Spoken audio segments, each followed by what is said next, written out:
welcome to the Red Room. Today we're going to do another Wretched overview from our newest Wretched game, Wretchploitation, and also the Sexual Holocaust scenario. So Wretchploitation. Yeah, it's Wretched overview, Wretchploitation. This is a mouthful. Wretchploitation overview. I'm starting to share the screen. What is Wretchploitation? Let's start with that. It's a exploitation role-playing game. So it's based on 70s movies that can be action, horror, and several other genres. The cover says basically that, obviously. Cop movies and action movies and horror movies. And zombies. Well, zombies And is zombies and horror. cannibals and all that, and even martial arts. All those all those B movies. I was calling them bad, but that, yes, B and Z, yes. So grindhouse movies. It includes a lot of things in this package of grindhouse or exploitation. The rules are the same as the previous games. OSR based on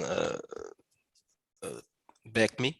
So, but this version is a little bit more, not as rules light as the ones before. I will explain that later. We have a huge list of movies this time. Well, we always have a big list of movies, but I think it's bigger, a little bit bigger this time. The introduction is also bigger because there's lots of to talk about besides non-exploitation as well. I didn't mention those, revenge movies and Mondo also, and spaghetti western.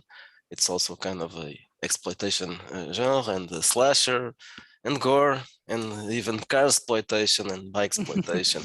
So yeah, there's a larger filmography for this one. And we do not recommend any of the remakes. Yeah, there are several. Yeah, that's very important to say. I didn't mention blaxploitation, but obviously it's one of the most famous. So about character creation, this one, the concept is maintained, it's kept. The transgressions are again mentioned, obviously. This is a Wretched game, so they are still important. Now there's a slight change here about abilities and penalties and bonuses from there. This time there are several skills that give you skill bonuses. It depends of the class, right? Yeah, it depends on the class. So intelligence, wisdom, dexterity, and charisma. There are classes that have bonus skills based on intelligence, others on charisma. And I divided the skills in 3 bigger groups: the physical, the mental, and the social skills. This is later, but I was already explaining that. So there's a table here for that, but it's basically the same thing. But before it was just intelligence was the ability that gave bonus skills. Now there are 3 abilities.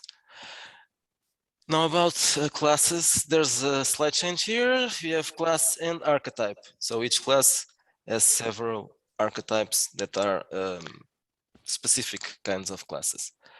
And they're a bit based on the film tropes, yeah, of right? course. It had to be. So you have assassin, but then assassin is the class. So assassin, you have a prime requisite, the dice, the requirements, the skills that you gain, and the living standards are all related to the class. But then you have the archetypes, which give you different kinds of perks and feats. By the way, perks are something else that was added for this one. There are perks and drawbacks. So each class gives you a perk, a free perk. If you want more perks, there's a list of about 20. If you want more than one, you'll have to choose additional drawbacks. Drawbacks are obviously bad things. Perks are obviously good things that you get. So as I was mentioning before, there's this class, and each class has several archetypes associated with it. So for the assassin, you have hired gun and ninja and serial killer. Obviously, you can have other things. These are just examples. Of course. So common citizen is the same thing as before. But in this case, you can play Yeah, the common citizen. you can because this includes horror, and horror can be played with regular people. You can start with a common citizen. There are also archetypes for this: accidental hero, outsider, and potential suspect, and likely victim. And well, these are examples, obviously. So you can choose one of these and do a character and play one shot or a two shot or a small campaign. And then if the characters survive, you choose another class, one of the other ones, and you upgrade the character from there. So the common citizen is still a character that doesn't develop, but you can start with that one. And when you are about to develop, you choose a different class. So Conjurer is again an optional career or class. Yes, because this is made for a lot of horror games, so conjurers can make sense, Yeah, right? in certain cases it's probably. Then we have investigator, which can be an occultist, a private eye, or something else, a reporter, for example. Oh, and let's see the ones in Rogue, because those are fun. Yeah, so rogue is another class that's already existed, but this time it's slightly different. So you're not talking about bards and thieves. In this case, you're talking about dominatrix, which is an important character in this kind of exploitation scenarios. The gun-toting hobo. So this is inspired by what's his name? I don't remember the name of the movie, but it's a Rutger Hauer movie. Hobo with a shotgun. Hobo with a shotgun, yeah. Brilliant. Then you have an hustler. So this is the hustler is a common character, but it's also obviously available here. And nuns with bad habits. Of course, in an exploitation thing, this is something that well, for example, I've already written a non-exploitation scenario. Sisters of the Seven Sins. So it's they have very bad habits, right? Made men. So these are probably in this case, for this kind of game, the rogue is probably one of the most important classes. The man of action is the other one. For playing things like cops and crazy bike gang, martial artists, revenge, yeah, exactly. and obviously for war movies and even for martial arts movies, games, yes.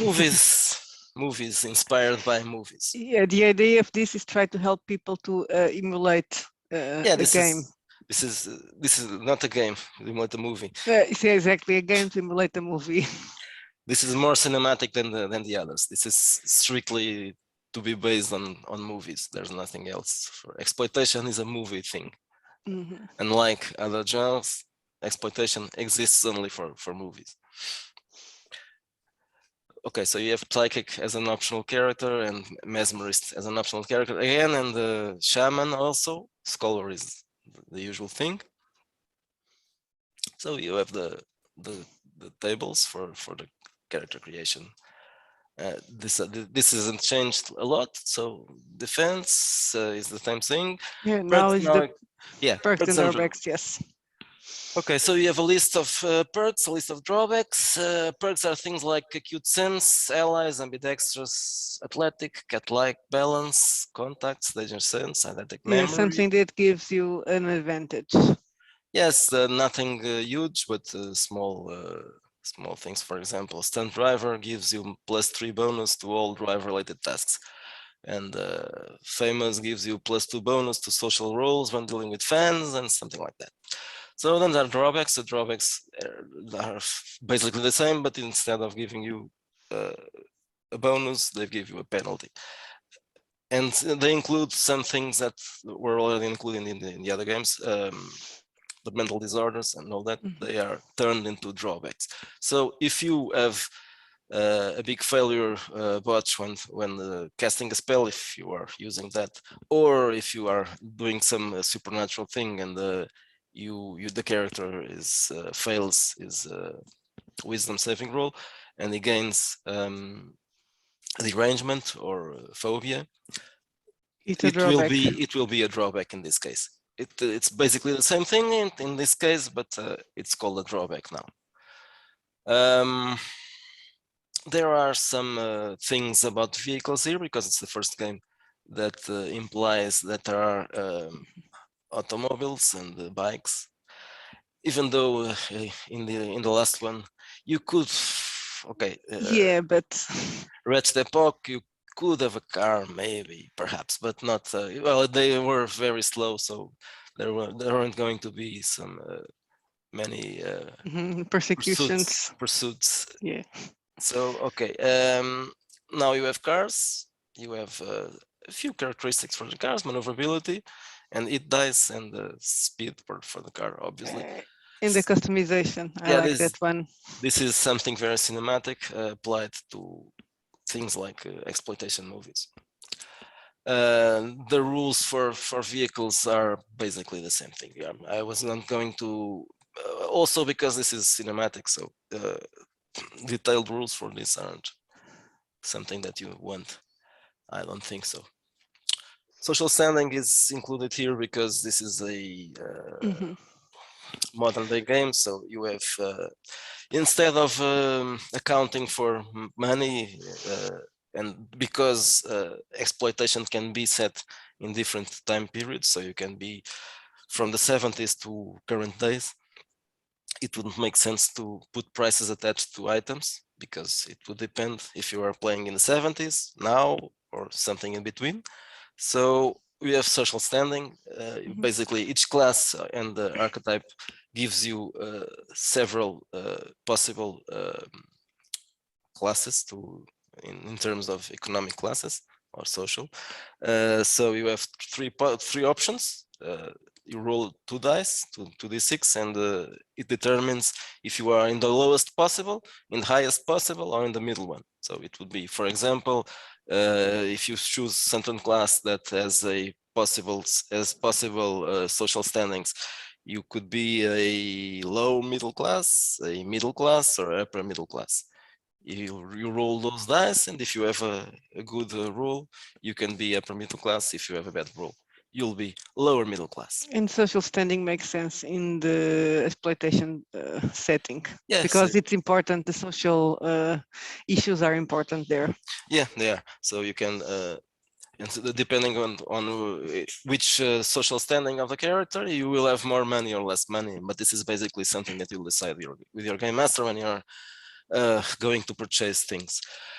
Okay, so skills, they are slightly different, but that's just the same thing that happens Mhm. in each game. You have slightly different skills. You will have, in this case, computers is finally a skill, but still not very useful if you are playing in the 70s, but maybe you are not playing in the 70s. Maybe you're playing in the 80s or the 90s or right now. So um, there are a few other skills that were added and a couple of skills that don't exist anymore. Okay, so this is the the section for Yeah. the other part was just a list. Now you have a description for each one. They are more detailed here, but it's basically they are simple.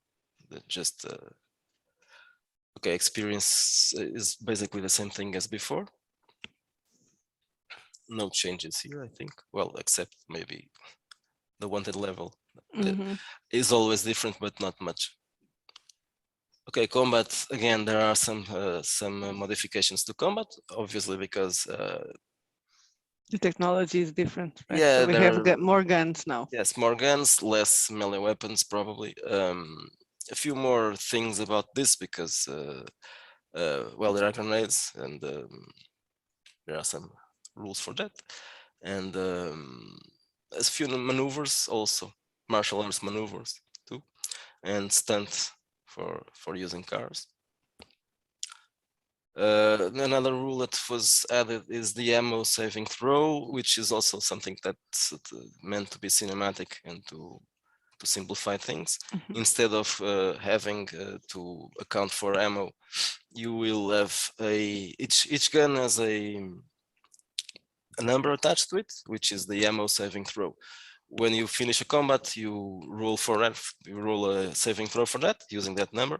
And if you fail the saving throw, you will have to get more ammo. If you don't fail the saving throw, you will still have ammo for another combat. If you are going to use auto weapons and fire, for example, an assault rifle as an automatic, you will have a penalty to those rolls because you are spending more ammo. Yeah. It will be probably that will deplete the ammo you had. Besides automatic fire and bursts, there aren't that many differences to it. I think there were some mistakes that were corrected here from the previous things. The critical hits, I'm not sure that I don't think they were here. I don't think they were on Wretched. Yeah, no, I don't think so. It's for the gore, right? To add more Yes, violence yeah, to the game. I had already used a table like this one, but it was for another game. So yes, the critical hits is another change. So when you are attacking a specific body part, a very specific one, so and those ones that get you a -3 penalty, so head, hand, you can get a very directed hit that can cause a critical hit. And there are other options for that. If you have a critical hit, there's a natural 20, of course. That's the other one. If you're shooting someone or not necessarily shooting, it could be beating up or attacking in melee. So there will be a critical hit, and you will have to roll 2d6, and then there are several options here. That can be even, let's give an example, firearm, you roll a 4, for example, it's a gut shot. A gut shot can get you a infection, so, and that, well, not you, the target, obviously. Well, it can also get you, right, if you're the one that can, the NPCs also do critical hits if the game master wants. Yeah, there's a possibility. It can be just for player characters when attacking NPCs, or it can be for every character. In a depending the kind of exploitation movie, for example, if you are playing a blaxploitation like Shaft, probably you wouldn't want Shaft to have a chest wound and die right there. Yeah, but you're playing like a cannibal film or a gore, so that you would want that. Yeah. Okay, magic, as in Epoch, it's a ritual magic. It's not necessarily as a principle. It shouldn't be spells. Of course, if you can use them if you want to, but I wouldn't use spells here. Spells are too powerful, and they aren't strictly related to horror. So yeah. I don't think so. So rituals, they aren't much different from you find in what you find in Epoch. Basically the same thing.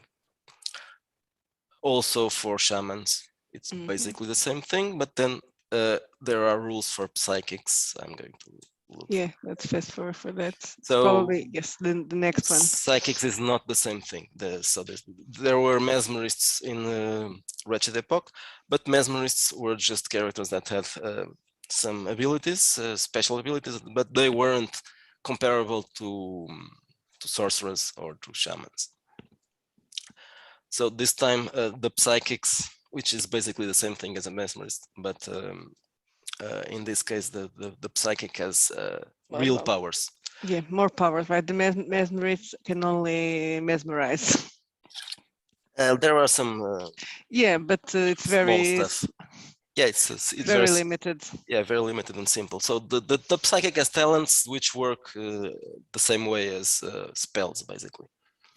In fact, in here, the psychic is the one who has immediate powers, because the psychic powers are immediate, they aren't rituals.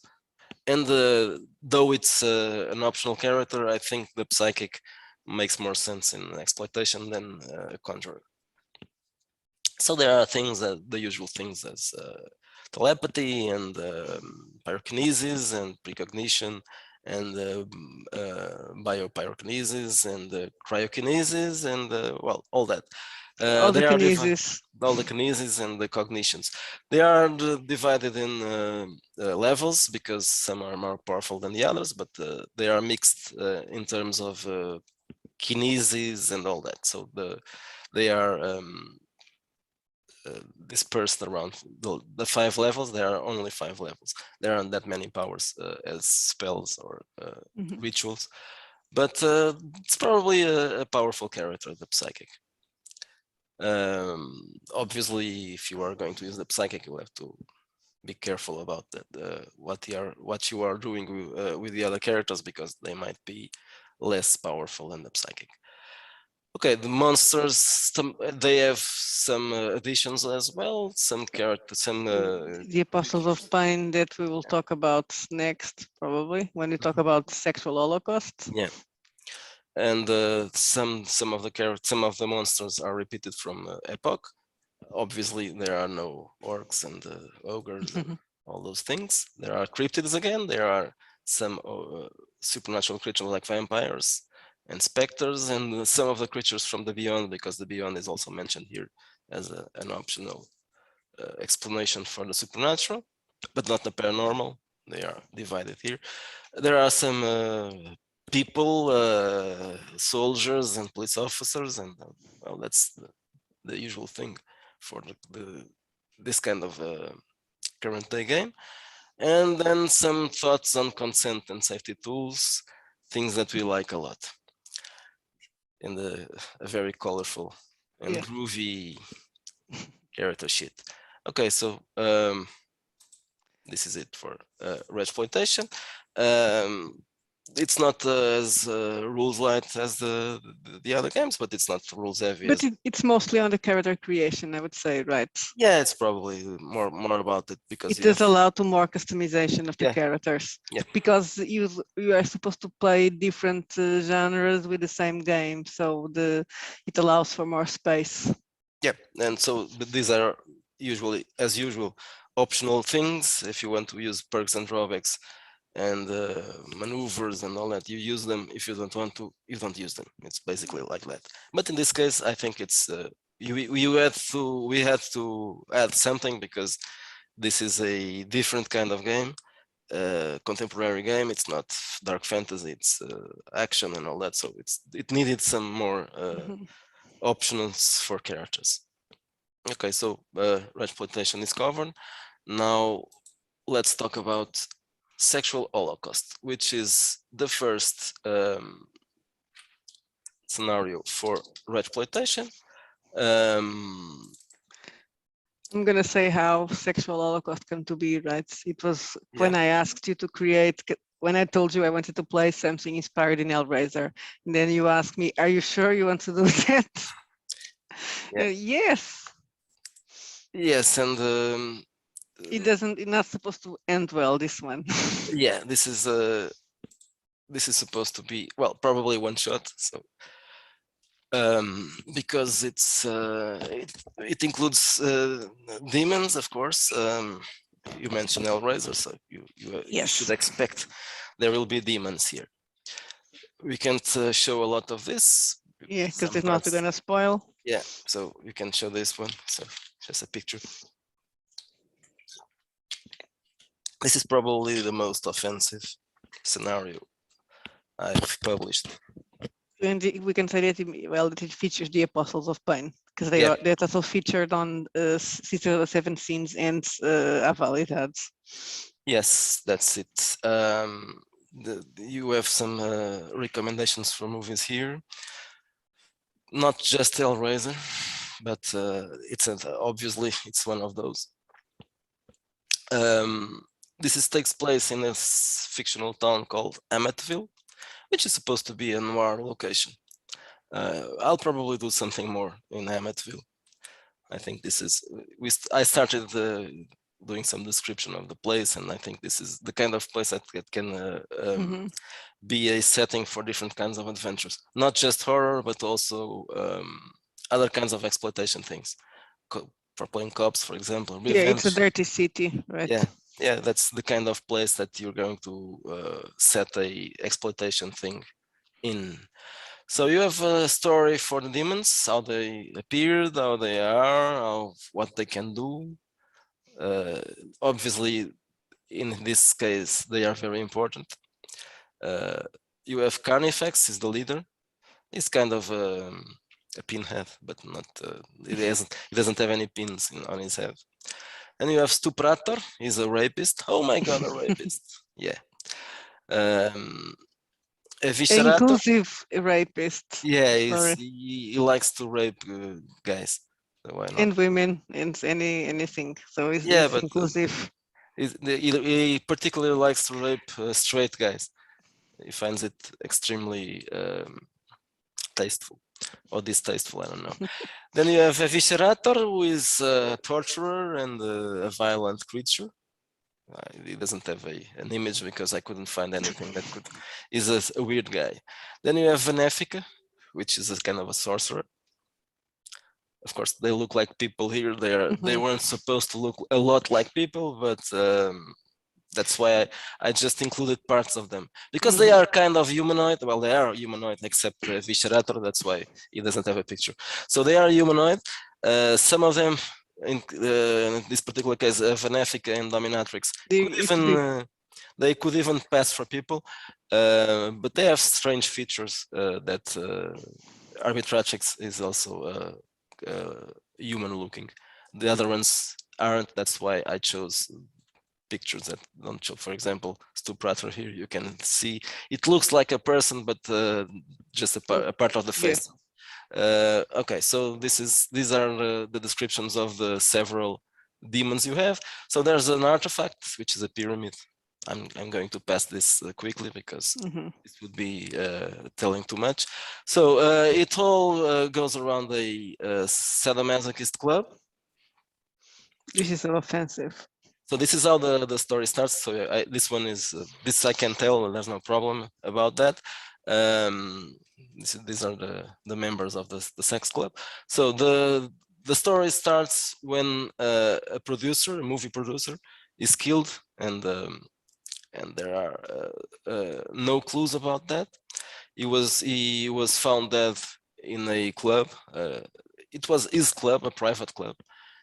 For these are the characters, the pre-gens. I'm going to let this here because nothing is secret here.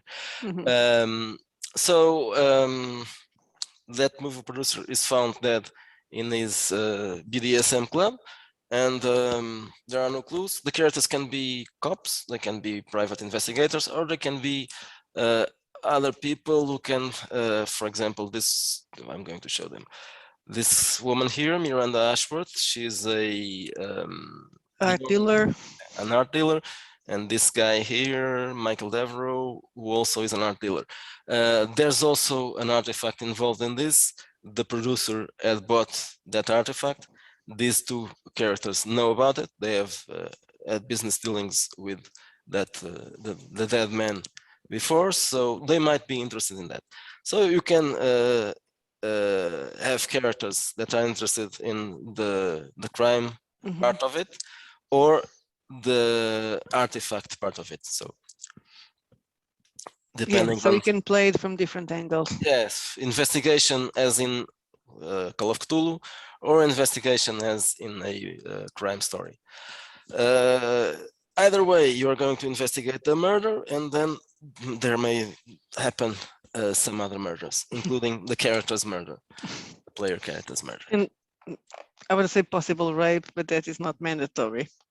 Yeah, that's a possibility. It's mentioned. It's not mandatory because, of course not. as usual, there are no predetermined events. So you will decide that. These are the handouts. The Office of the County Medical Examiner, the report for the character's death. There are two because at least two characters are going to die. NPCs, of course, but probably much more than that. Mhm. This is the small map of the town, and it's over. So, Sexual Holocaust is a short campaign or a one-shot, depending on how you're going to play it. But it's probably a start for several other things, because I think this kind of story can be developed. We played it twice, so I'd say it works. Yeah, I think so.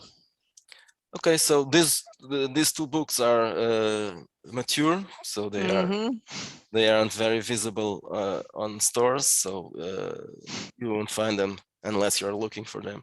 So if you are interested, just share them around. The covers can be shared. There's no problem about it. They are safe for work. The inside, not so much. Yeah, well, I was afraid that Sexual Holocaust would be problematic on drive-through because of the Yes, name. yeah, probably. Let's see what Well, it's happens. immature, so it's hidden. Yeah, it's kind of hidden. Okay, so we've covered this. That's all. I'll put links for both the books below. Have a nice weekend.